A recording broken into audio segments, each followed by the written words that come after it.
म तपाईँहरूलाई एउटा यस्तो चिज देखाउँछु कि यहाँबाट म आइएम सो एक्साइटेड भएर राखेको छु है। ओ माई गड, यस्तो अर्ग्यानिक च्याउ खानु पाउनु त भाग्यमानी।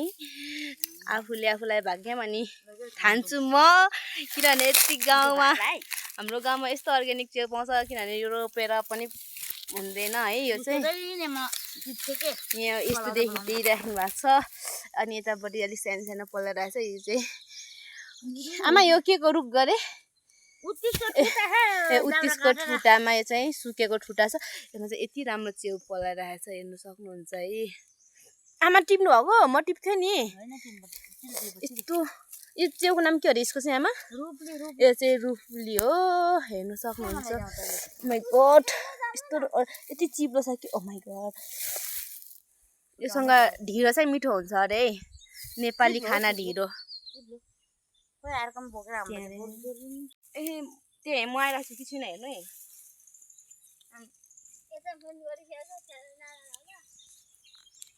म चाहिँ यहाँ च्याउ ओ माई गड यति ओ यो चाहिँ त्यहाँ यता कट्टु देख्ला है मेरो। यति यता मुनि देखाउनु देखाउँदा त कट्टुसँग हो। Oh my god! Oh, यता देखाउनु। झरो यति राम्रो च्याउ प्लिज। रुप्ली है यो चाहिँ रुप्ली। खानुहुनेहरूले यता सम्झिँदा हुन्छ है, सम्पर्क गर्दा हुन्छ है। भित्रमा छ है। यता ल्याइदिनु। कस्तो आमा यस्तो च्याउ खानु पाउनु त भाग्यमानी है आफूलाई। उयो त छ है। आज मेरो कट्टु भन्दा दाजुको कट्टु हो कि यो? म त पिमिस त। ओ माई गड, यस्तो च्याउ खानु पाउनु चाहिँ भाग्यमानी खोटाङमा।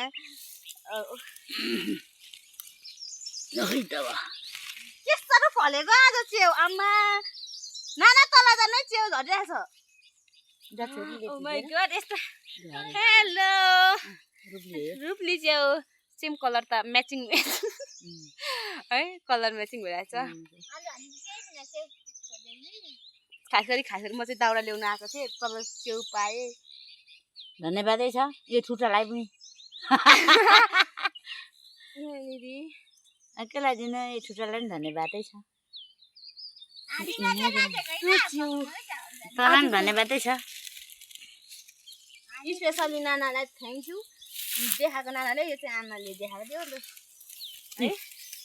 माई गड, यस्तो च्याउ खानु पाउनु त दाङमा निकालेर सुकाउनु पर्यो। ओहो यस्तो च्याउ है। यो त छ यता माथि देखिरहेछ। कहाँ मलाई देखाउनु भएको छैन तपाईँले आमा? देखिरहेछ नि, गइसक्यो के यस्तो च्याउ देख्दैन। ल्या भइला चाहिँ के हो कति धेरै है।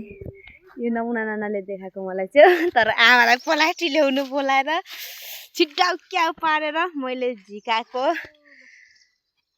ल आइब पुगेछ, मासु छ भन्दै भनेको त। कति धेरै छ है? राम्रो फलेछ। मन पर्यो? यस्तो मन पर्ने म देखाइदिन्छु नि त।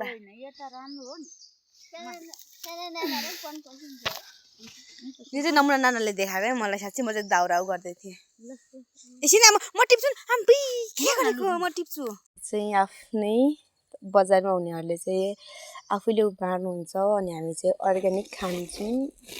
अनि यो चाहिँ आफै पलाएको, यसलाई रोप्नु पनि पर्दैन। यत्रो टिपिसक्यौँ होइन हामीले, त्यही पनि कति धेरै बोरामा टिपिसक्यौँ। अझै पनि यति धेरै छ कि भरिसक्यो। यो चाहिँ अर्ग्यानिक हो आमा, आफै पलाएको। एकदम अर्ग्यानिक। यो चाहिँ हामीले रोप्नु पनि पर्दैन। गाउँघरमा चाहिँ यति अर्ग्यानिक हुन्छ कि सामानहरू, जे कुरा पनि क्या उमार्नु पर्दैन क्या, आफै। ढिँडो चाहिँ चाहिन्छ, मासु भन्दा बढी तिखर हुन्छ फेरि। अनि यो चाहिँ म र आमाले यसो अर्ग्यानिक च्याउ यसरी रुखको ठुट्टामा आफै पलाएको। यत्रो हाल्दा पनि हेर्नु त धेरै यति हालिसक्यौँ कति धेरै थियो क्या यसमा चाहिँ थियो होला क्या सम्झिनु त अब तपाईँहरू नि मात्रै बोकेर पलाएछ पलाउनु कस्तो बोकेर छुरी ल्याउनु पर्छ छुरी नलिएर छुरी बोक्नु गाह्रो छ अहिले त मान्छे पनि मार्छ नि छुरी बोकेर हिँड्नु हुँदैन नि च्याउ काट्नु त हुन्थ्यो बलको रहेछ सानो छैन लड्नुलाई उक्काउनै अरू त्यस्तै हो त्यसको बाजे त के भामले पलायो त यो यता पनि छ नि त समरै अब यत्रो एक बोरा बनाइसकेको लौ खा खोइ कस्तो भइरहेछ यस्तो यो खाएर मेरो आमा बलियो हुने हो राम्रो यसले त मलाई त अब चामलको भात र मासु पाएको छु यसले त ढिँडो पो जान्छ हामीले चाहिँ यति धेरै च्याउ बनायौँ होइन एक बोरा बनायौँ होइन खानुहुन्छ भने प्लिज सम्पर्क गर्नु होला हाम्रो गाउँघरमा अर्ग्यानिक च्याउ यति ठुल्ठुलो छ हेर्न सक्नुहुन्छ है तपाईँहरूले त्यो चाहिँ आफै पलाएको उत्तिसमा पलाएको थियो त्यसको ठुटामा थियो अनि एक बोरा भइरहेको छ यो चाहिँ हामी कसलाई खानु मन छ प्लिज सम्पर्क गर्नु जोरले होइन त हेर्नु सक्नुहुन्छ यहाँ यति ठुल्ठुलो छ है हाम्रोमा चाहिँ मसरुम यत्रो बोरा एक बोरा भएको छ ल आमा जाऊँ हेर्नु यति राम्रो यस्तो राम्रो अर्ग्यानिक च्याउ खानु मन छ भने चाहिँ हामीलाई सम्पर्क गर्नु होला एक बोरै छ है हेर्नु सक्नुहुन्छ कत्रो छ भने यो चाहिँ हामीले रोपेको होइन है यत्रो एक बोरा छ भने